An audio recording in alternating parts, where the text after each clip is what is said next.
Welcome our YouTube channel GS with Aansu. दोस्तों 67वीं BPSC PT के लिए क्राउन पब्लिकेशन का सेट नंबर 3 लगाते हैं। इससे पहले 2 सेट करा दिया गया है। जो लोग नहीं देखे हैं तो वो जाकर प्लेलिस्ट चेक कर सकते हैं। जो लोग सीडीपीओ बिहार दरोगा मेंस की तैयारी कर रहे हैं तो वो लोग भी सेट लगा सकते हैं। चलिए दोस्तों शुरू करते हैं। पहला प्रश्न है, भारतीय उपमहाद्वीप में कृषि के प्राचीनतम साक्ष्य प्राप्त हुए हैं। तो दोस्तों भारतीय उपमहाद्वीप में कृषि के प्राचीनतम साक्ष्य प्राप्त हुए हैं लुहारा द्वीप से। नवीनतम खोजों के अनुसार 8000 ईसा पूर्व में कृषि का प्रमाण प्राप्त हुआ था। लुहारा द्वीप से यह प्रमाण प्राप्त हुआ है।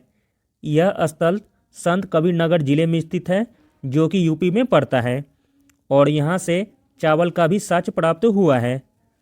अगला प्रश्न देखते हैं दोस्तों, निम्नलिखित में से कौन सा बौद्ध पवित्र स्थल निरंजना नदी पर स्थित था। तो दोस्तों वह बौद्ध पवित्र स्थल है बोध गया, जो कि निरंजना नदी पर स्थित था।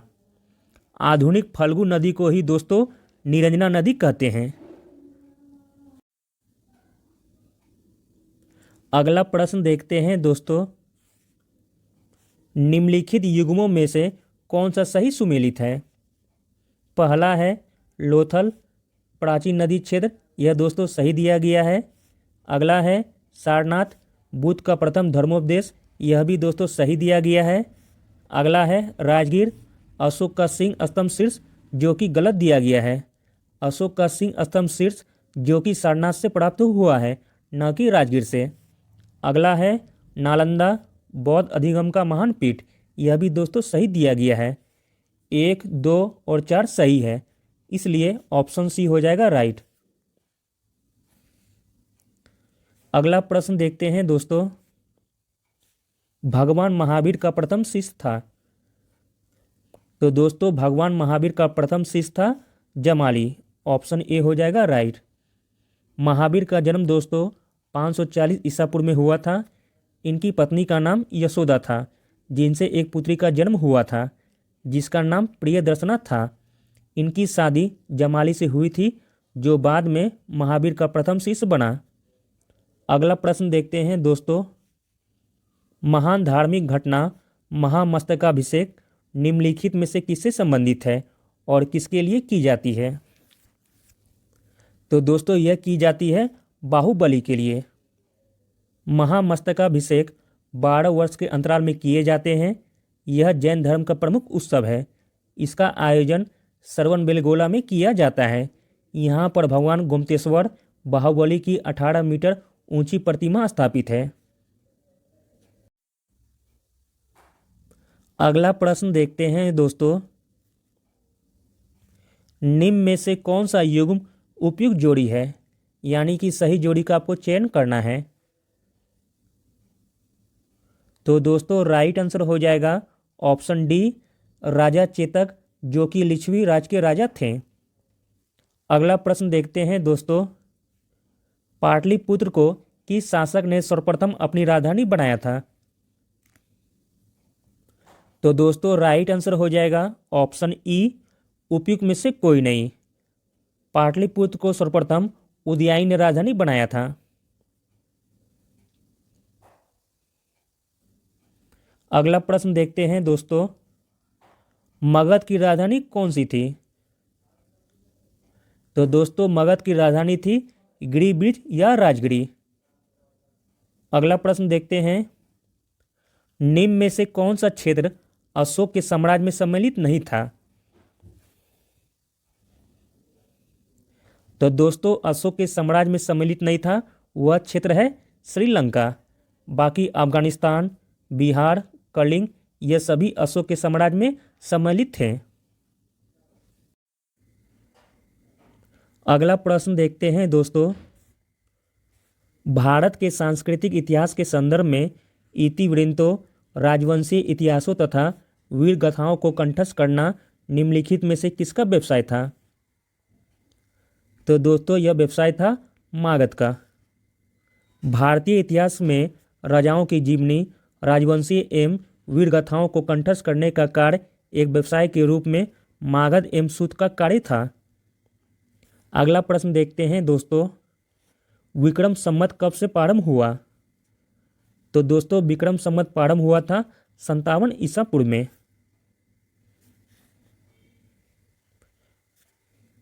अगला प्रश्न देखते हैं दोस्तों, मीमांसा के प्रणेता थे? तो दोस्तों मीमांसा के प्रणेता थे जेमिनी। ऑप्शन डी हो जाएगा राइट। अगला प्रश्न देखते हैं, सूची 1 को सूची 2 से आपको मिलान करना है।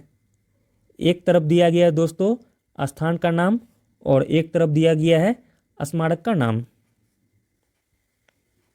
तो दोस्तों ए का मिलान हो जाएगा 3 से, एलिफेंटा का गुफा से, और बी का मिलान हो जाएगा दोस्तों 4 से, श्रवण बेलगोला का मूर्ति से, और सी का मिलान हो जाएगा दोस्तों 2 से, खुजराहो का मंदिर से, और डी का मिलान हो जाएगा दोस्तों स्तूप से, यानी कि डी का 1 हो जाएगा।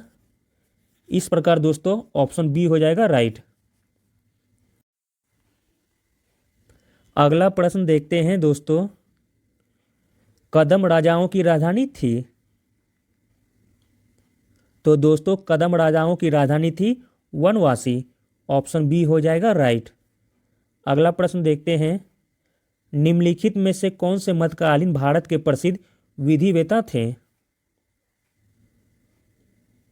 तो दोस्तों मध्यकालीन भारत के प्रसिद्ध विधिवेता थे विज्ञानेश्वर, हिमाद्री और जीमूतवाहन। ऑप्शन सी हो जाएगा राइट दोस्तों। अगला प्रश्न देखते हैं दोस्तों, इनमें से कौन गजनी राजवंश का संस्थापक था? तो दोस्तों गजनी राजवंश का संस्थापक था अल्पतगिन। ऑप्शन ए हो जाएगा राइट। गजनी वंश जिसे यामनी वंश के नाम से भी जाना जाता है। अगला प्रश्न देखते हैं दोस्तों, मंगोल आक्रमणकारी चंगेज खां भारत की उत्तर पश्चिम सीमा पर निम्न में से किसके काल में आया था? तो दोस्तों यह आया था इल्तुतमिश के शासन काल में। ऑप्शन बी हो जाएगा राइट। अगला प्रश्न देखते हैं दोस्तों, अकबर की इच्छा अनुसार किसने रामायण का फारसी में अनुवाद किया था? तो दोस्तों अकबर की इच्छा अनुसार रामायण का फारसी में अनुवाद किया था अब्दुल कादिर बदायूनी ने। अगला प्रश्न देखते हैं, निम्नलिखित बातों में से कौन एक मुगल मनसबदारी व्यवस्था के विषय में सत्य नहीं है? यानी कि गलत कथन का चयन करना है आपको। तो दोस्तों ऑप्शन सी हो जाएगा गलत। उनका सवार पद जात पद से अधिक हो सकता था। यह कथन दोस्तों गलत दिया गया है। किसी भी स्थिति में सवार रैंक जात रैंक से अधिक नहीं हो सकता था। बाकी दोस्तों सभी सही दिए गए हैं। इसमें 33 वर्ग थे। उन्हें मशरूत अथवा सारसद पद प्राप्त होते थे। समस्त कार्यकारी एवं सैन्य अधिकारियों को मनसब प्रदान किए जाते थे। यह सभी दोस्तों सही दिया गया है। अगला प्रश्न देखते हैं दोस्तों, कुंवर सिंह ने किस जिले में सर्वप्रथम अंग्रेजों का तख्ता पलट किया था? तो दोस्तों कुंवर सिंह ने शाहाबाद से सर्वप्रथम अंग्रेजों का तख्ता पलट किया था। ऑप्शन बी हो जाएगा राइट। अगला प्रश्न देखते हैं दोस्तों, 19वीं शताब्दी के दौरान होने वाले वहाबी आंदोलन का मुख्य केंद्र कौन सा था?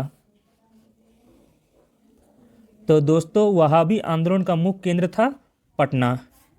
1831 ईस्वी में सैयद अहमद की अचानक मौत हो जाने के बाद इस आंदोलन का प्रमुख केंद्र पटना हो गया था। अगला प्रश्न देखते हैं, छोटा नागपुर जनजाति विद्रोह कब हुआ था? तो दोस्तों छोटा नागपुर जनजाति विद्रोह 1820 में हुआ था। यह विद्रोह 1820 ईस्वी से प्रारंभ होकर 1836 ईस्वी तक चलता रहा, जो रांची, सिंहभूम, हजारीबाग, पलामू और मानभूमि के पश्चिमी क्षेत्रों में फैला था। अगला क्वेश्चन देखते हैं दोस्तों, खरवार आदिवासी आंदोलन कब हुआ था? तो दोस्तों खरवाड़ आदिवासी आंदोलन हुआ था 1874 में। यह आंदोलन भागीरथ मांझी के नेतृत्व में 1874 ईस्वी में हुआ था। अगला प्रश्न देखते हैं दोस्तों, निम्न वक्तव्यों पर विचार कीजिए। पहला है कथन ए, 19वीं सदी के सामाजिक धार्मिक आंदोलन के कारण भारत का आधुनिकीकरण हुआ। कारण है सामाजिक धार्मिक आंदोलन के मूल में बुद्धिवाद, वैज्ञानिक दृष्टिकोण तथा अन्य ऐसे विचार थे जो आधुनिकता के आधार माने जाते थे। निम्न कूट से सही उत्तर का चयन कीजिए। तो दोस्तों सही हो जाएगा ऑप्शन बी, ए व आर दोनों सही हैं। ए की सही व्याख्या आर है, यानी कि 19वीं सदी के सामाजिक धार्मिक आंदोलन के कारण भारत में आधुनिकीकरण हुआ। इसका सही कारण हो जाएगा सामाजिक धार्मिक आंदोलन के मूल में बुद्धिवाद, वैज्ञानिक दृष्टिकोण तथा अन्य ऐसे विचार थे जो आधुनिकता के आधार माने जाते थे। अगला प्रश्न देखते हैं दोस्तों, इनमें से किस प्रख्यात समाज सुधारक ने ज्ञान योग, कर्म योग तथा राजयोग नामक पुस्तकें लिखी हैं? तो दोस्तों ज्ञान योग, कर्म योग तथा राजयोग नामक पुस्तकें लिखी गई है स्वामी विवेकानंद के द्वारा। ऑप्शन ए हो जाएगा राइट।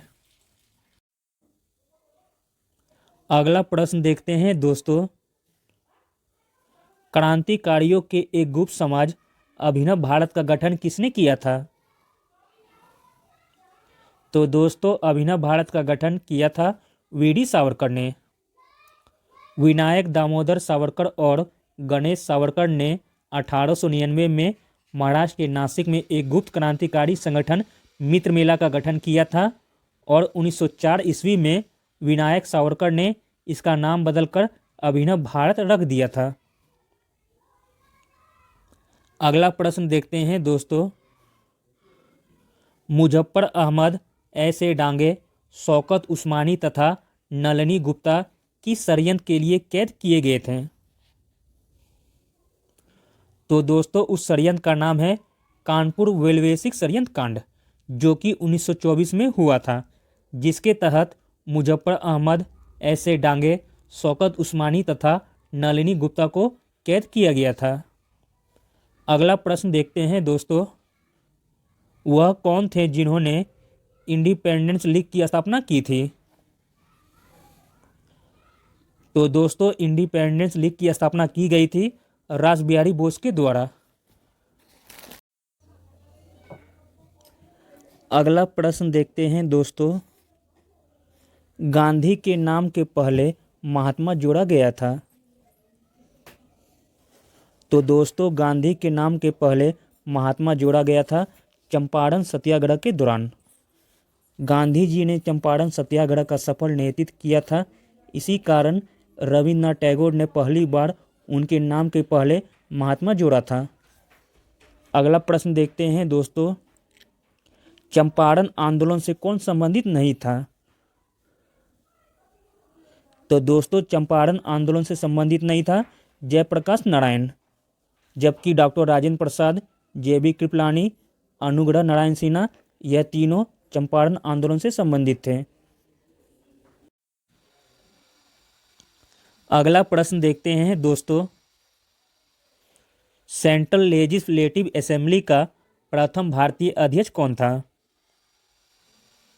तो दोस्तों सेंट्रल लेजिस्लेटिव असेंबली का प्रथम भारतीय अध्यक्ष था विठल भाई जे पटेल। अगला प्रश्न देखते हैं, इनमें से किसने द्वितीय गोलमेज सम्मेलन में भाग नहीं लिया था? तो दोस्तों वह व्यक्ति थे जवाहरलाल नेहरू, जिन्होंने द्वितीय गोलमेज सम्मेलन में भाग नहीं लिया था, जबकि महादेव देसाई, मदन मोहन मालवीय और प्यारे लाल नैयर यह तीनों द्वितीय गोलमेज सम्मेलन में भाग लिए थे। अगला प्रश्न देखते हैं दोस्तों, 1927 की बटलर कमेटी का उद्देश्य क्या था? तो दोस्तों 1927 की बटलर कमेटी का उद्देश्य था भारत सरकार तथा देशी राज्यों के मध्य संबंधों को सुधारना। अगला प्रश्न देखते हैं दोस्तों, 1943 में आज़ाद हिंद फौज कहाँ अस्तित्व में आई थी? तो दोस्तों 1943 में आज़ाद हिंद फौज अस्तित्व में आई थी तत्कालीन मलाया में। ऑप्शन डी हो जाएगा राइट। 4 जुलाई 1943 ईस्वी को आज़ाद हिंद फौज का नेतृत्व सिंगापुर में सुभाष चंद्र बोस ने संभाला था। उस समय सिंगापुर द्वीप ब्रिटिश मलय का भाग था। इस प्रकार ऑप्शन डी हो जाएगा राइट।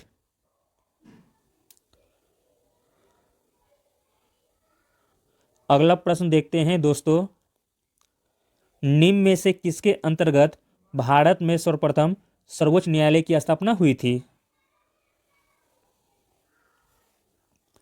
तो दोस्तों भारत में सर्वोच्च न्यायालय की स्थापना की गई थी रेगुलेटिंग अधिनियम 1773 के तहत। ऑप्शन ए हो जाएगा राइट। अगला प्रश्न देखते हैं दोस्तों, निम्नलिखित कथनों पर विचार कीजिए। उपरोक्त कथनों में से कौन सा सही है, आपको चुनना है। पहला कथन है वारेन हेस्टिंग्स प्रथम गवर्नर जनरल थे जिन्होंने भारत में ब्रिटिश ढांचे पर आधारित एक नियमित पुलिस बल स्थापित किया। तो दोस्तों यह कथन गलत दिया गया है। एक नियमित पुलिस बल स्थापित किया गया था लॉर्ड कॉर्नवालिस के द्वारा। अगला कथन है रेगुलेटिंग एक्ट 1733 द्वारा कोलकाता में उच्चतम न्यायालय स्थापित किया गया था। तो दोस्तों यह भी कथन गलत दिया गया है। रेगुलेटिंग एक्ट 1773 के तहत 1774 ईस्वी में कोलकाता में उच्चतम न्यायालय की स्थापना की गई थी। अगला कथन है भारतीय दंड संहिता वर्ष 1860 में लागू हुई थी। तो दोस्तों यह कथन सही दिया गया है। 1860 ईस्वी में कैनिंग के काल में भारतीय दंड संहिता लागू हुई थी। तो दोस्तों केवल 3 सही दिया गया है, जो कि एक भी ऑप्शन में नहीं है ऐसा कोई। अगला प्रश्न देखते हैं दोस्तों, निम्नलिखित में से किसके पक्षधर नेहरू थे किंतु गांधी जी नहीं थे? तो दोस्तों राइट आंसर हो जाएगा ऑप्शन डी भारी औद्योगिकरण। भारी औद्योगिकरण के पक्षधर में नेहरू थे किंतु गांधी जी नहीं थे। अगला प्रश्न देखते हैं दोस्तों, भारतीय राष्ट्रीय आंदोलन से संबंधित निम्नलिखित घटनाओं पर विचार कीजिए तथा नीचे दिए गए कूट से घटनाओं का सही कालानुक्रम पता कीजिए। आपको क्रम सजाना है। तो दोस्तों राइट आंसर हो जाएगा ऑप्शन ए। पहले हुआ था एक अधिनियम के रूप में रोलेट विधेयक पास होना, जो कि 21 मार्च 1919 को हुआ था। उसके बाद हुआ था दोस्तों जलियांवाला बाग हत्याकांड, जो कि 13 अप्रैल को हुआ था, 13 अप्रैल 1919 को। फिर उसके बाद हुआ था दोस्तों भारतीय राष्ट्रीय कांग्रेस का अमृतसर अधिवेशन 1919, जो कि दोस्तों 26 से 30 दिसंबर 1919 को हुआ था। और फिर हुआ था दोस्तों बीजी तिलक का निधन। बीजी तिलक का निधन हुआ था 1 अगस्त 1920 को। इसलिए दोस्तों ऑप्शन ए हो जाएगा राइट। अगला प्रश्न देखते हैं दोस्तों, निम्नलिखित में से कौन सी चट्टान प्रणाली भारत में नवीनतम है?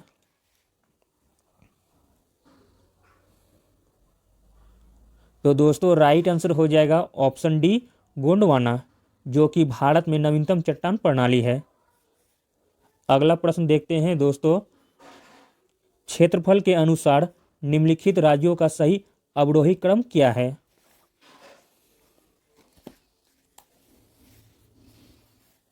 तो दोस्तों राइट आंसर हो जाएगा ऑप्शन डी। पहले होगा मध्य प्रदेश, फिर होगा उत्तर प्रदेश, फिर होगा आंध्र प्रदेश, तब होगा बिहार। अगला प्रश्न देखते हैं दोस्तों, त्रिवेणी नहर में किस नदी से पानी आता है? तो दोस्तों त्रिवेणी नहर में गंडक नदी से पानी आता है। त्रिवेणी नहर भारत में बिहार के उत्तर पश्चिम क्षेत्र में स्थित पश्चिमी चंपारण जिले में सिंचाई कार्य हेतु बनाई गई नहर है, जो गंडक नदी से निकाली गई है। अगला प्रश्न देखते हैं दोस्तों, भारत की निम्न मिट्टियों में से कौन बेसाल्ट लावा के अपक्षय से निर्मित हुई है? तो दोस्तों बेसाल्ट लावा से अक्षय से निर्मित हुई है वह है रेगुर मिट्टियाँ। ऑप्शन डी हो जाएगा राइट।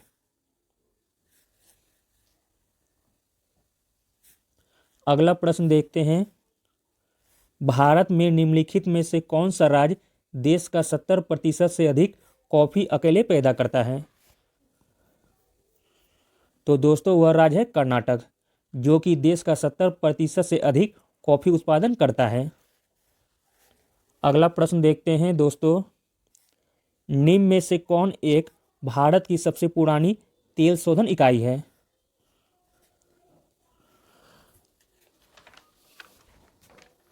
तो दोस्तों भारत की सबसे पुरानी तेल शोधन इकाई है डिगबोई, जो कि असम में स्थित है। अगला प्रश्न देखते हैं दोस्तों, भारत की पहली किसान रेल निम्नलिखित किन दो स्टेशनों के बीच 8 अगस्त 2020 को अपनी यात्रा प्रारंभ की थी? तो दोस्तों वह दो स्टेशन का नाम है देवलाली और दानापुर। देवलाली जो कि महाराष्ट्र में स्थित है और दानापुर जो कि बिहार में स्थित है। अगला प्रश्न देखते हैं दोस्तों, निम्नांकित में से कौन सा राष्ट्रीय जल मार्ग कोट्टापुरम तथा कोल्लम को जोड़ता है? तो दोस्तों वह राष्ट्रीय राजमार्ग है केरल तटीय नहर राजमार्ग, जो कि कोट्टापुरम तथा कोल्लम को जोड़ता है। और दोस्तों इसकी लंबाई है 205 किलोमीटर। अगला प्रश्न देखते हैं दोस्तों, निम्नलिखित को आकार के अनुसार घटते क्रम में लगाइए तथा नीचे दिए गए कूट से सही उत्तर चुनिए। घटते क्रम में आपको सजाना है आकार की दृष्टि में। तो दोस्तों इसका राइट आंसर हो जाएगा ऑप्शन सी, पहले होगा बृहस्पति, फिर होगा दोस्तों शनि, फिर होगा यूरेनस और फिर होगा दोस्तों पृथ्वी। अगला प्रश्न देखते हैं दोस्तों, कर्क रेखा नहीं गुजरती है। तो दोस्तों कर्क रेखा नहीं गुजरती है ईरान देश से, जबकि मिस्र से, भारत से और म्यांमार से गुजरती है। अगला प्रश्न देखते हैं, 38वीं समांतर सीमा रेखा निम्नलिखित में से किन दो देशों को विभाजित करती है?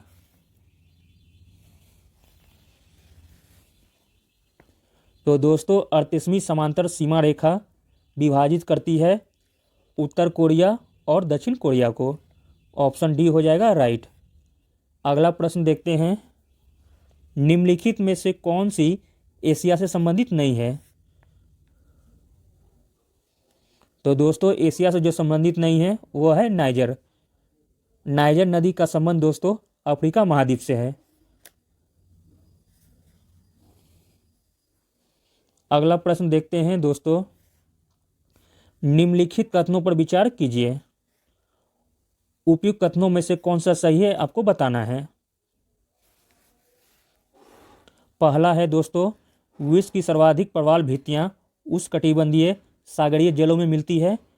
तो दोस्तों यह कथन बिल्कुल सही दिया गया है। अगला है, विश्व की 1/3 से अधिक प्रवाल भित्तियां ऑस्ट्रेलिया, इंडोनेशिया और फिलीपींस के राज्य क्षेत्रों में स्थित है। यह भी कथन दोस्तों सही दिया गया है। अगला है, उष्णकटिबंधीय वर्षा वनों की अपेक्षा प्रवाल भित्तियां कहीं अधिक संख्या में जंतु संघों को प्रपोषण करती है। तो दोस्तों यह भी कथन सही दिया गया है। इस प्रकार ऑप्शन डी हो जाएगा राइट। अगला प्रश्न देखते हैं दोस्तों, संयुक्त राज्य अमेरिका के मध्य मैदानों पर चिनूक हवाओं का क्या प्रभाव पड़ता है?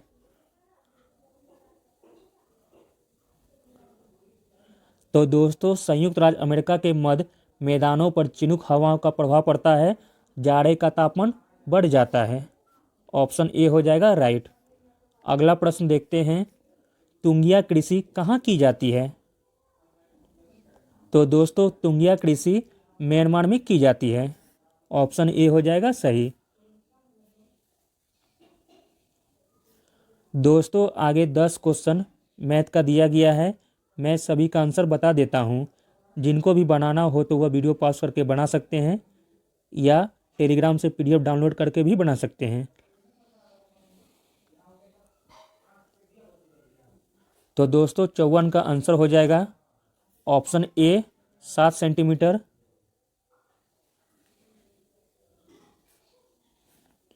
55 का आंसर हो जाएगा दोस्तों ऑप्शन बी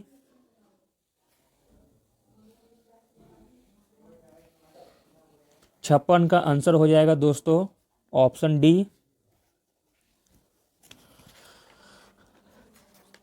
57 का आंसर हो जाएगा दोस्तों ऑप्शन ए 30 डिग्री। 58 का आंसर हो जाएगा दोस्तों ऑप्शन सी। 59 का आंसर हो जाएगा दोस्तों ऑप्शन बी 3।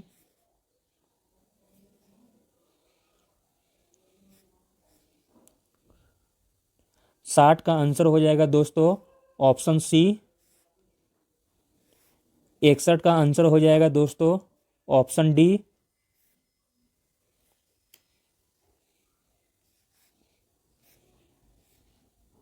62 का आंसर हो जाएगा दोस्तों ऑप्शन सी। और 63 का आंसर हो जाएगा ऑप्शन सी। अगला प्रश्न देखते हैं दोस्तों। 6 फीट लंबे व्यक्ति की ऊंचाई नैनोमीटर में कैसे व्यक्त की जाएगी? तो दोस्तों 6 फीट लंबे व्यक्ति की ऊंचाई नैनोमीटर में व्यक्त की जाएगी 183 इंटू 10⁻7 नैनोमीटर के द्वारा। ऑप्शन सी हो जाएगा राइट। अगला प्रश्न देखते हैं। निम्नलिखित संयंत्रों में से किसका उपयोग अत्यधिक उच्च ताप को मापने के लिए किया जाता है? तो दोस्तों अत्यधिक उच्च ताप को मापने में प्रयोग किया जाता है पायरोमीटर का।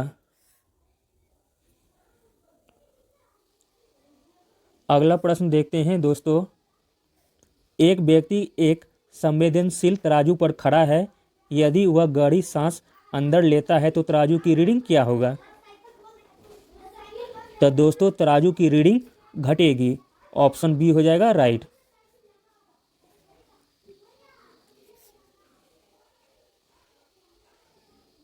अगला प्रश्न देखते हैं। किसी लिफ्ट में बैठे हुए व्यक्ति को अपना भार कब अधिक मालूम पड़ेगा? तो दोस्तों किसी लिफ्ट में बैठे हुए व्यक्ति को अपना भार अधिक मालूम पड़ेगा जब लिफ्ट त्वरित गति में ऊपर जा रही हो। अगला प्रश्न देखते हैं दोस्तों। साबुन के पतले झाग में चमकदार रंगों का बनना किस परिघटना का परिणाम है? तो दोस्तों साबुन के पतले झाग में चमकदार रंगों का बनना बहुलित परावर्तन और व्यक्तिकरण परिघटना का परिणाम है। अगला प्रश्न देखते हैं। केल्विन मान से मानव शरीर का समान ताप क्या है? तो दोस्तों केल्विन मान से मानव शरीर का समान ताप है 310 केल्विन। स्वस्थ मनुष्य के शरीर का ताप 37 डिग्री सेल्सियस होता है और केल्विन में यह मान 310 होगा। अगला प्रश्न देखते हैं दोस्तों। विद्युत उपकरणों में अर्थ का उपयोग होता है। तो दोस्तों विद्युत उपकरणों में अर्थ का उपयोग होता है सुरक्षा के लिए। अगला प्रश्न देखते हैं दोस्तों। किसी AC जनित तथा DC जनित में एक मूलभूत अंतर यह है कि किसी AC जनित तथा DC जनित में एक मूलभूत अंतर यह है कि AC जनित में सर्पी वलय होते हैं जबकि DC जनित में दिक् परिवर्तक होता है। ऑप्शन बी हो जाएगा सही। अगला प्रश्न देखते हैं दोस्तों। ब्लूटूथ तथा वाईफाई के बीच क्या अंतर है? तो दोस्तों ब्लूटूथ तथा वाईफाई के बीच अंतर है। ब्लूटूथ 2.4 गीगाहर्ट्ज रेडियो आवृत्ति पट प्रयुक्त करता है जबकि वाईफाई 2.4 गीगाहर्ट्ज अथवा 5 गीगाहर्ट्ज आवृत्ति पट प्रयुक्त कर सकता है।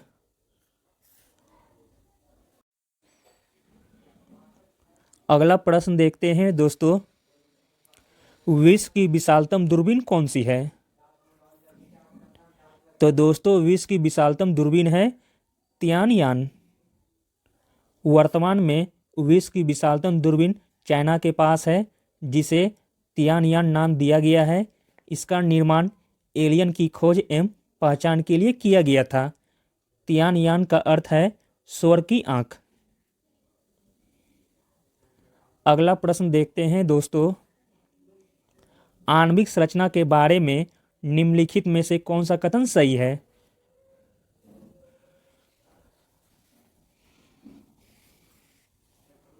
तो दोस्तों आणविक संरचना के बारे में जो कथन सही है वह है, प्रोटॉन तथा न्यूट्रॉन न्यूक्लियस में होते हैं तथा इलेक्ट्रॉन न्यूक्लियस के इर्द गिर्द चक्कर लगाते हैं।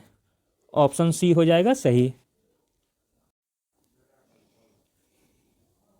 अगला प्रश्न देखते हैं दोस्तों, निम्नलिखित में से कौन सा एक अम्लीय विलयन का संभव पीएच मान है?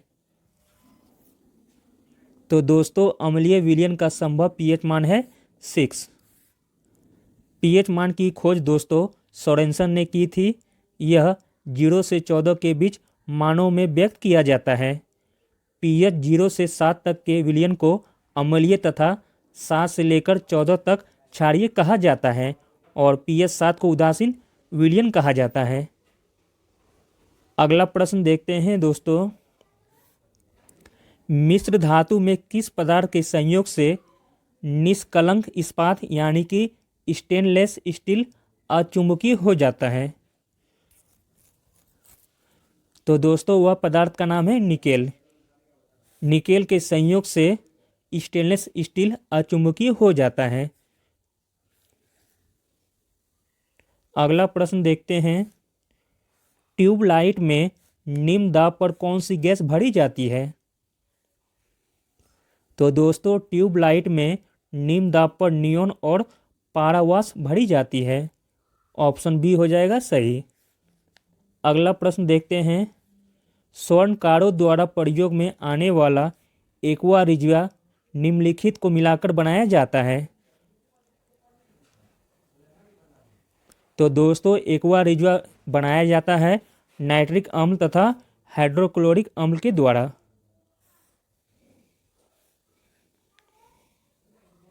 अगला प्रश्न देखते हैं, शक्कर के किण्वन से क्या बनता है? तो दोस्तों शक्कर के किण्वन से बनता है इथाइल अल्कोहल। अगला प्रश्न देखते हैं दोस्तों, आरडीएस किसके द्वारा आविष्कारित हुआ था? तो दोस्तों आरडीएस की खोज हेनिंग के द्वारा 1899 में की गई थी और इसे दोस्तों प्लास्टिक विस्फोटक भी कहते हैं। आरडीएस की विस्फोटक ऊष्मा 1510 किलो कैलोरी होती है। अगला प्रश्न देखते हैं, दूध उदाहरण है एक। तो दोस्तों दूध उदाहरण है एक इमल्सन यानी कि पायस का। अगला प्रश्न देखते हैं दोस्तों, निम्न में किसका उपयोग यूरिया उर्वरक के उत्पादन में किया जाता है? तो दोस्तों यूरिया उर्वरक के उत्पादन में उपयोग किया जाता है कार्बन डाइऑक्साइड का। और दोस्तों यूरिया का सूत्र होता है NH2CONH2 और इसमें लगभग 46% नाइट्रोजन होता है। अगला प्रश्न देखते हैं दोस्तों, मीथेन हाइड्रेट के निक्षेपों के बारे में निम्नलिखित में से कौन से कथन सही है? तो दोस्तों पहला कथन है, भूमंडलीय तापन के कारण इन निक्षेपों में से गैस का निर्मुक्त होना प्रेरित हो सकता है। तो दोस्तों यह कथन सही दिया गया है। अगला है, मीथेन हाइड्रेट के विशाल निक्षेप उत्तर ध्रुवीय टुंड्रा में तथा समुद्र अधः स्थल के नीचे पाए जाते हैं। यह भी दोस्तों कथन सही दिया गया है। अगला है, वायुमंडल के अंदर मीथेन 1 या 2 दशक के बाद कार्बन डाइऑक्साइड में ऑक्सीकृत हो जाती है। तो दोस्तों यह भी कथन सही दिया गया है। इस प्रकार ऑप्शन डी हो जाएगा सही। अगला प्रश्न देखते हैं दोस्तों, अस्थियों का अध्ययन विज्ञान की किस शाखा के अंतर्गत किया जाता है? तो दोस्तों वह विज्ञान की शाखा है ऑस्टियोलॉजी, जिसमें अस्थियों का अध्ययन किया जाता है। और पर्वतों का अध्ययन किया जाता है दोस्तों ओरोलॉजी में। रुधिर या सीरम का अध्ययन किया जाता है दोस्तों सेरोलॉजी में। और पृथ्वी की आंतरिक संरचना का अध्ययन किया जाता है दोस्तों जियोलॉजी में। अगला प्रश्न देखते हैं दोस्तों, मच्छरों के बारे में निम्नलिखित कथनों पर विचार कीजिए। आपको सही कथन का चयन करना है। पहला कथन है केवल मादा रक्त चूसती है, तो दोस्तों यह कथन सही दिया गया है। अगला कथन है मादा पौधों को रस चूसती है, तो दोस्तों यह गलत दिया गया है। मादा नहीं, नर पौधों का रस चूसती है। अगला कथन है मादा की अपेक्षा नर के डैने बड़े होते हैं, तो दोस्तों यह भी कथन गलत दिया गया है। मादा की डैन बड़े होते हैं नर की अपेक्षा। अगला कथन है नर की अपेक्षा मादा के डैने बड़े होते हैं, तो दोस्तों यह भी कथन सही दिया गया है। इस प्रकार ऑप्शन डी हो जाएगा सही। अगला प्रश्न देखते हैं, निम्नांकित में से कौन सही सुमेलित नहीं है? तो दोस्तों जो सुमेलित नहीं है वह है ऑप्शन डी एजोटोबैक्टर जैव कीटनाशी। यह दोस्तों गलत दिया गया है। एजोटोबैक्टर एक जीवाणु है जो स्वतंत्र रूप से रहकर नाइट्रोजन यौगीकरण का कार्य करता है। यह जैव कीटनाशी नहीं है दोस्तों। बाकी सभी सही दिए गए हैं। नील हरित शैवाल जैव उर्वरक के रूप में कार्य करता है। क्रायोसोपा माहो नियंत्रण है। और बायो 902 सरसों का कायोक्लोन है।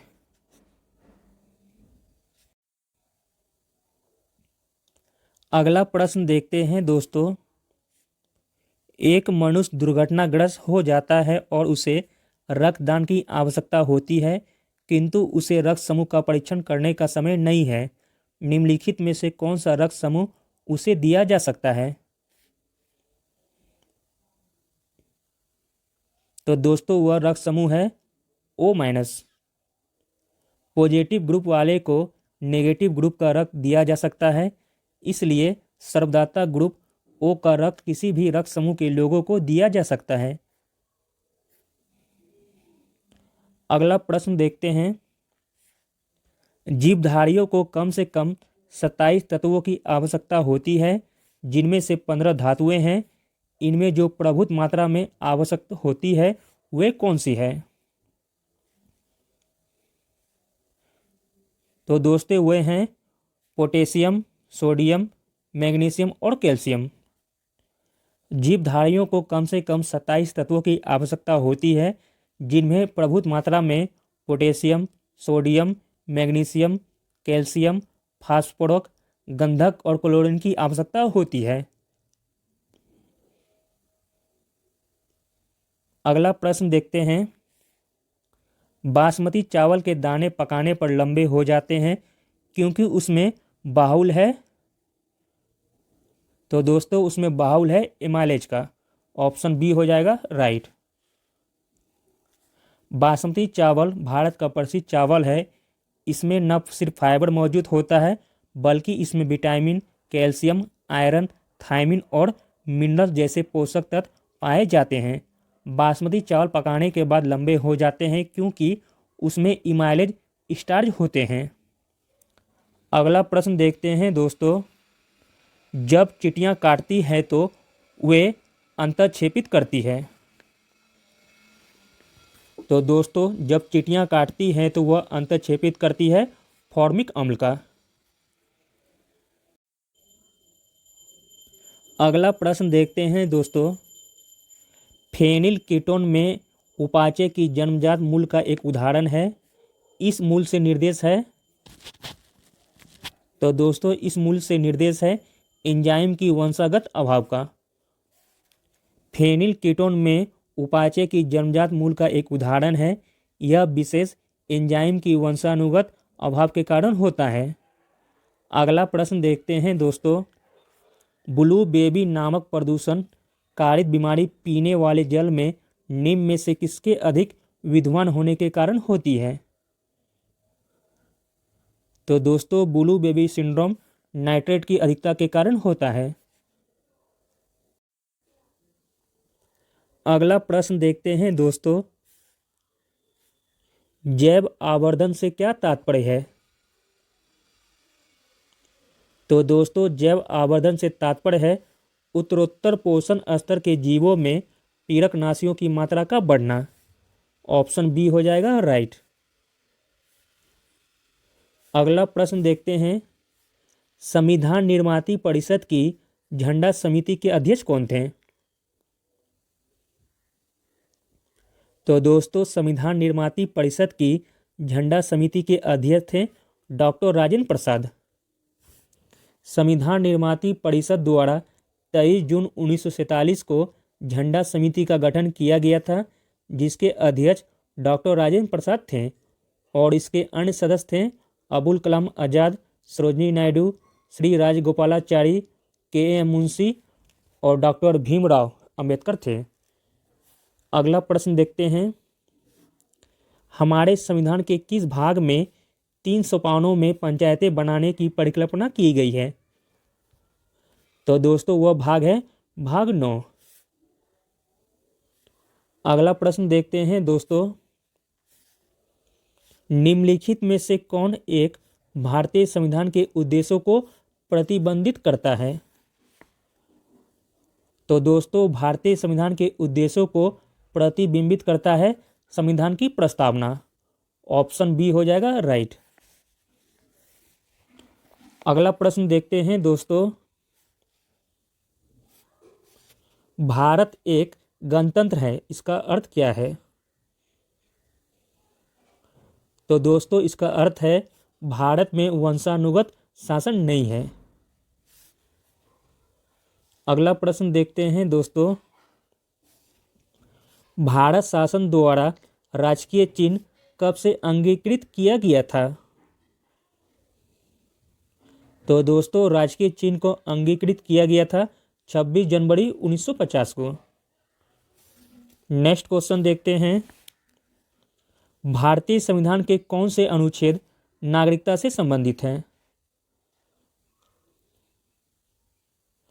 तो दोस्तों भारतीय संविधान के अनुच्छेद 5 से 11 नागरिकता से संबंधित है। ऑप्शन सी हो जाएगा राइट।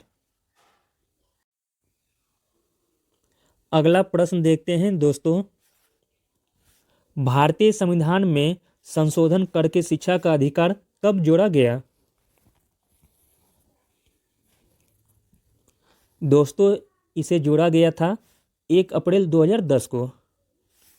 सबसे नवीन मूल अधिकार के रूप में शिक्षा के अधिकार को शामिल किया गया है। 86वें संविधान संशोधन 2002 के द्वारा भारतीय संविधान के भाग 3 में अनुच्छेद 21A जोड़ा गया, जिसमें 6 से 14 वर्ष तक के सभी बच्चों को निःशुल्क और अनिवार्य शिक्षा का प्रावधान किया गया है। यह 1 अप्रैल 2010 से संपूर्ण देश में लागू किया गया है।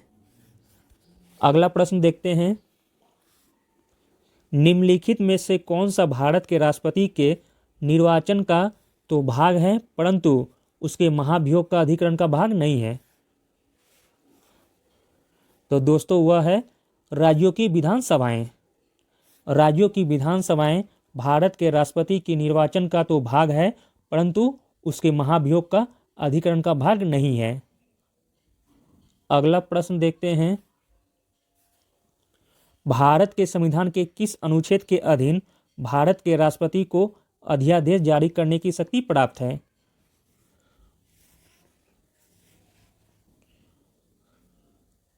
तो दोस्तों राइट आंसर हो जाएगा ऑप्शन डी, अनुच्छेद 123 के तहत। अनुच्छेद 123 के तहत भारत के राष्ट्रपति को अध्यादेश जारी करने की शक्ति प्राप्त है। अगला प्रश्न देखते हैं, संविधान में मंत्रिमंडल शब्द का एक ही बार प्रयोग हुआ है और वह कौन से अनुच्छेद में है? तो दोस्तों संविधान में मंत्रिमंडल शब्द का एक ही बार प्रयोग हुआ है और वह अनुच्छेद है अनुच्छेद 352।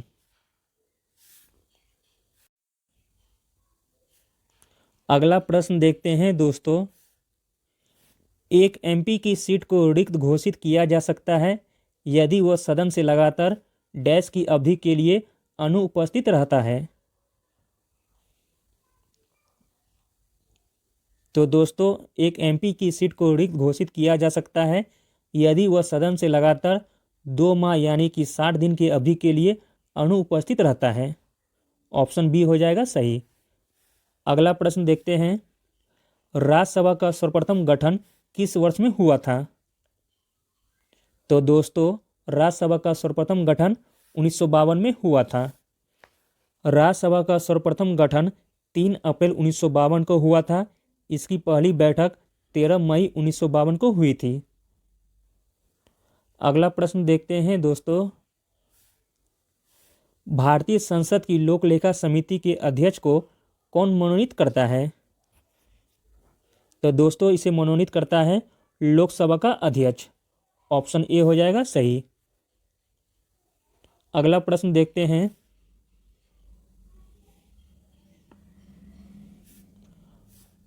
उच्चतम न्यायालय द्वारा आज तक की दूसरी सबसे बड़ी खंडपीठ किस केस में बनी?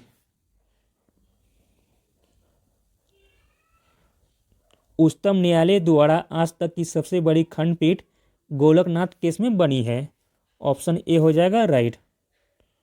गोलकनाथ मामला जो कि 1967 में हुआ था। अगला प्रश्न देखते हैं,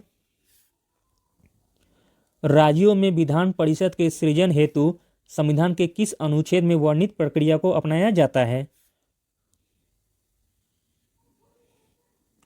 तो दोस्तों वह अनुच्छेद है अनुच्छेद 169।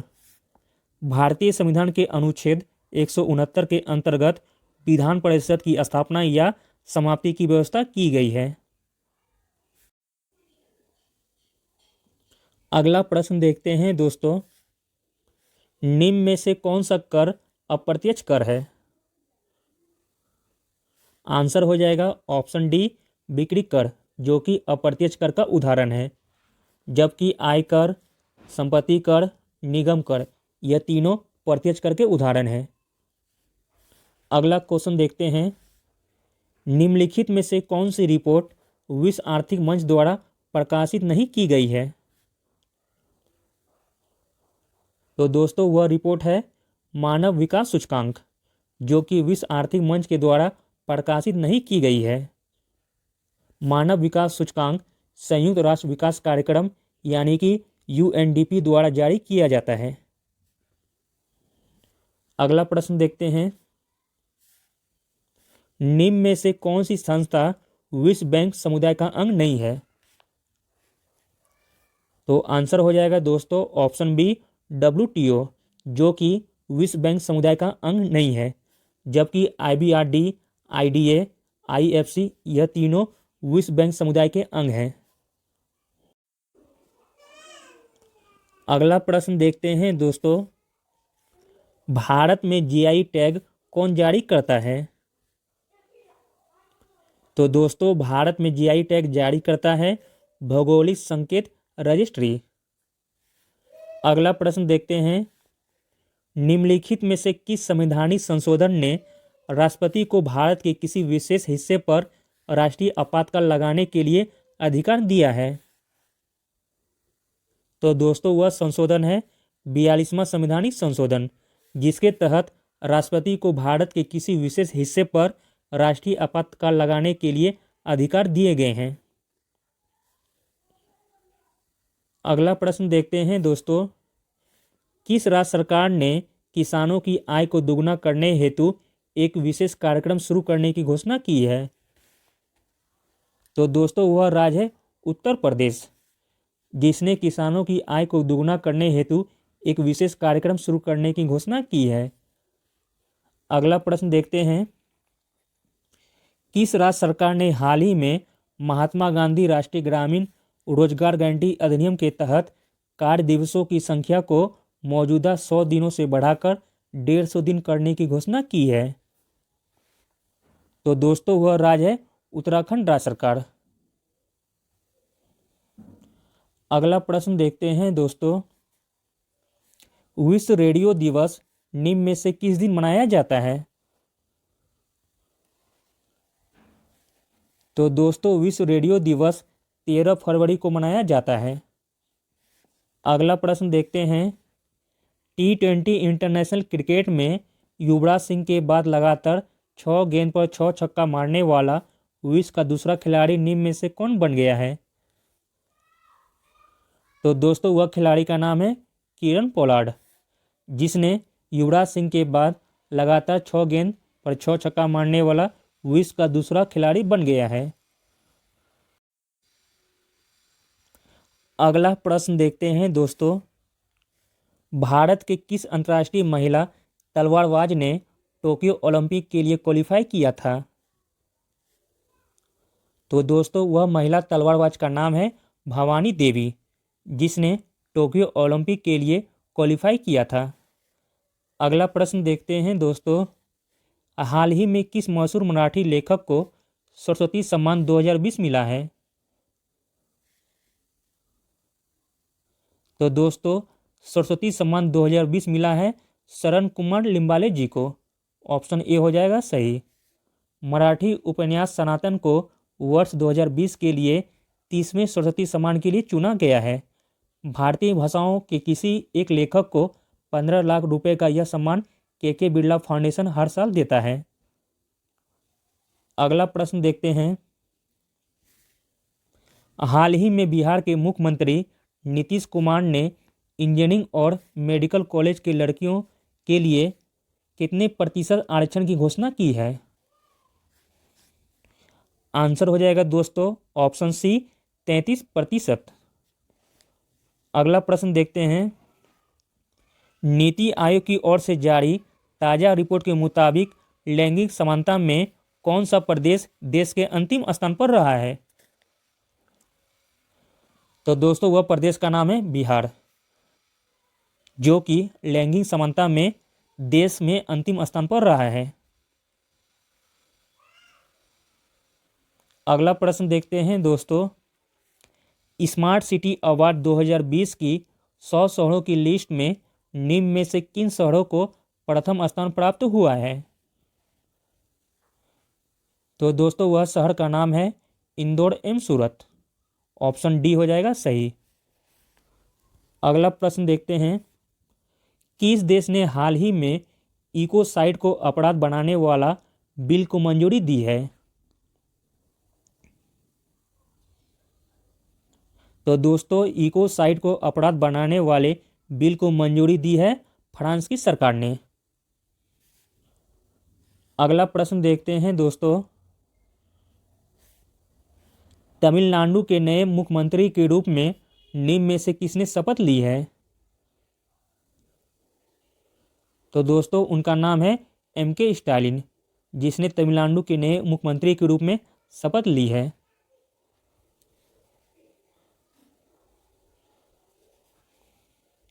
अगला प्रश्न देखते हैं दोस्तों। कोरोना वायरस के खिलाफ जंग में निर्णायक भूमिका निभाने हेतु किस संगठन की ओर से anti Covid medicine 2DG launch कर दी है? तो दोस्तों इसे लॉन्च किया गया है DRDO के द्वारा। ऑप्शन ए हो जाएगा सही। अगला प्रश्न देखते हैं। हाल ही में देश का नया शिक्षा मंत्री निम्न में से किसे नियुक्त किया गया है? तो दोस्तों देश का नया शिक्षा मंत्री धर्मेंद्र प्रधान जी को नियुक्त किया गया है। अगला प्रश्न देखते हैं। हाल ही में किस फुटबॉल खिलाड़ी ने यूरो कप 2020 में टॉप स्कोर कर गोल्डन बूट अपने नाम किया है? तो दोस्तों वह खिलाड़ी का नाम है क्रिस्टियानो रोनाल्डो। ऑप्शन डी हो जाएगा सही। अगला प्रश्न देखते हैं। निम्न में से किस राज्य सरकार ने शिक्षा के क्षेत्र में आपदा प्रबंधन विषय को अनिवार्य विषय बनाने की घोषणा की है? तो दोस्तों वह राज्य है उड़ीसा राज्य की सरकार। उड़ीसा राज्य सरकार ने शिक्षा के क्षेत्र में आपदा प्रबंधन विषय को अनिवार्य विषय बनाने की घोषणा की है। अगला प्रश्न देखते हैं दोस्तों। 100% कोविड-19 टीकाकरण कराने वाला देश का पहला शहर निम्न में से कौन बन गया है? तो दोस्तों वह शहर है भुवनेश्वर। जो कि 100% कोविड-19 टीकाकरण कराने वाला देश का पहला शहर बन गया है। अगला प्रश्न देखते हैं, निम्न में से किस दिग्गज फुटबॉलर ने फ्रांसीसी क्लब पेरिस सेंट जर्मन के साथ 2 साल का कॉन्ट्रैक्ट साइन कर लिया है? तो दोस्तों वह खिलाड़ी का नाम है लियोनेल मेसी। अगला प्रश्न देखते हैं दोस्तों, निम्न में से किस राज्य सरकार ने अगले 10 वर्षों तक भारतीय हॉकी टीम को संरक्षण देने की घोषणा किया है? तो दोस्तों वह राज्य है उड़ीसा राज्य सरकार। उड़ीसा राज्य सरकार ने अगले 10 वर्षों तक भारतीय हॉकी टीम को संरक्षण देने की घोषणा की है। अगला प्रश्न देखते हैं दोस्तों, बिहार में 6 स्टेट हाईवे के निर्माण के लिए किस अंतर्राष्ट्रीय बैंक से लोन लेने के लिए केंद्र सरकार ने मंजूरी दी है?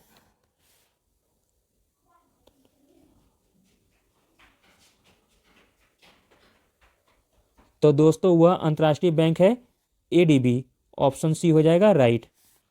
हाल ही में बिहार में 6 स्टेट हाईवे के निर्माण के लिए केंद्र सरकार ने डिपार्टमेंट ऑफ इकोनॉमिक ऑफिस में एशियन डेवलपमेंट बैंक से लोन लेने की मंजूरी दी है।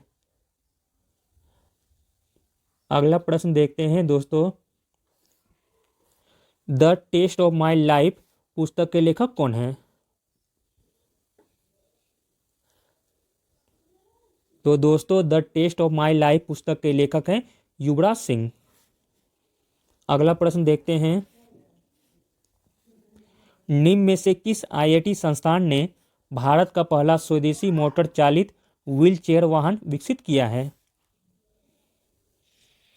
तो दोस्तों वह आईआईटी संस्थान है आईआईटी मद्रास, जिसने भारत का पहला स्वदेशी मोटर चालित व्हील चेयर वाहन विकसित किया है।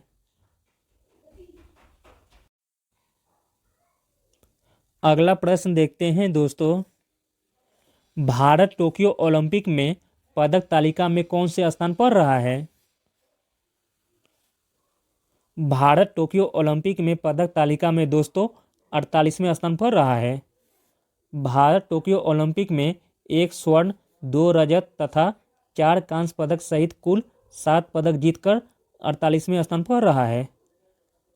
अगला प्रश्न देखते हैं दोस्तों, बिहार और उड़ीसा को बंगाल से कब अलग किया गया था?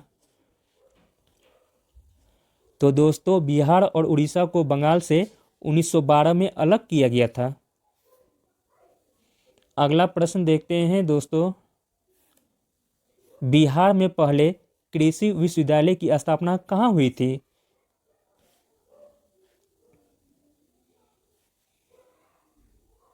तो दोस्तों बिहार में पहले कृषि विश्वविद्यालय की स्थापना समस्तीपुर में हुई थी। अगला प्रश्न देखते हैं दोस्तों, निम्नलिखित में से किसे शहरी स्थानीय सरकारी निकायों में शामिल किया जा सकता है? तो दोस्तों इसका राइट आंसर हो जाएगा ऑप्शन ई, उपयुक्त में से एक से अधिक होगा। प्रदूषण नियंत्रण बोर्ड, टाउनशिप, फिर पोर्ट ट्रस्ट, यह तीनों को शहरी स्थानीय सरकारी निकायों में शामिल किया जा सकता है। अगला प्रश्न देखते हैं दोस्तों, जिस दिन राष्ट्रपति वित्तीय आपातकाल की घोषणा करता है उसके डैश के अंदर ही इसको संसद के दोनों सदनों द्वारा अनुमोदित किया जाना चाहिए। तो दोस्तों इसे अनुमोदित किया जाना चाहिए 2 माह के भीतर। ऑप्शन ए हो जाएगा राइट। जिस दिन राष्ट्रपति वित्तीय आपातकाल की घोषणा करता है उसके 2 माह के अंदर ही इसको संसद के द्वारा अनुमोदित किया जाना चाहिए। अगला प्रश्न देखते हैं दोस्तों, हाल ही में 2021 में घोषित साहित्य अकादमी पुरस्कार 2020 में बिहार से संबंध रखने वाले कितने विभूतियों को पुरस्कार मिला है? तो दोस्तों बिहार से संबंध रखने वाले 3 विभूतियों को पुरस्कार मिला है। साहित्य अकादमी पुरस्कार 2020 में बिहार के 3 साहित्यकार को सम्मानित किया गया है। पहला है डॉक्टर अनामिका को हिंदी के लिए, कमलकांत झा को मैथिली तथा हुसैन उल हक को उर्दू का साहित्य अकादमी पुरस्कार मिला है। अगला प्रश्न देखते हैं दोस्तों, बिहार सरकार पर्यटन हेतु केसरिया बौद्ध स्तूप को विकसित करने का निर्णय लिया है। यह स्तूप कहाँ स्थित है? तो दोस्तों केसरिया बौद्ध स्तूप स्थित है पूर्वी चंपारण में। ऑप्शन सी हो जाएगा सही। अगला प्रश्न देखते हैं, बेंगलुरु में मेट्रो रेल नेटवर्क के विस्तार के लिए भारत ने किस संगठन के साथ $500 मिलियन के ऋण समझौते पर हस्ताक्षर किए हैं? तो दोस्तों वह संगठन का नाम है ADB। अगला प्रश्न देखते हैं दोस्तों,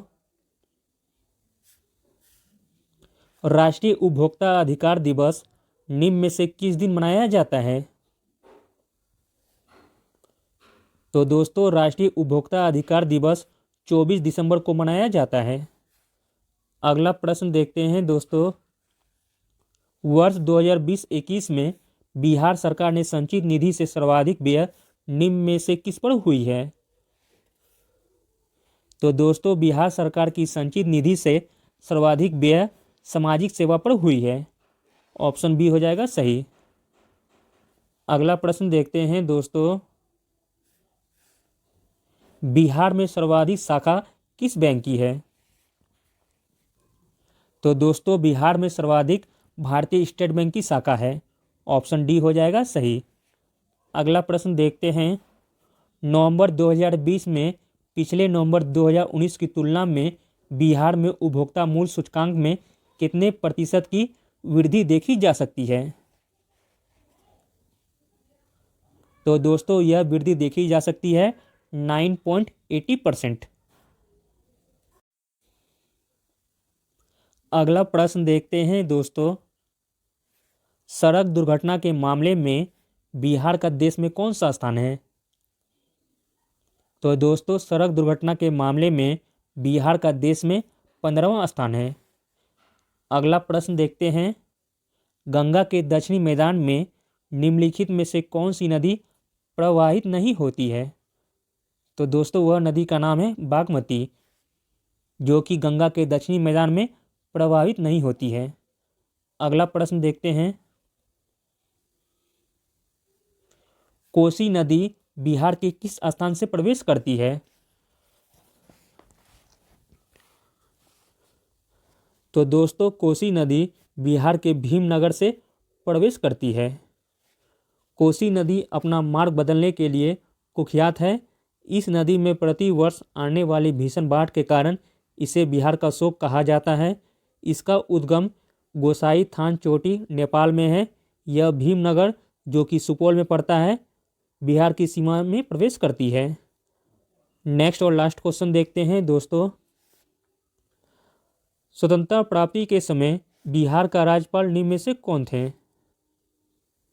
तो दोस्तों स्वतंत्रता प्राप्ति के समय बिहार का राज्यपाल थे जयराम दास दौलत राम। ऑप्शन सी हो जाएगा सही। Thank you.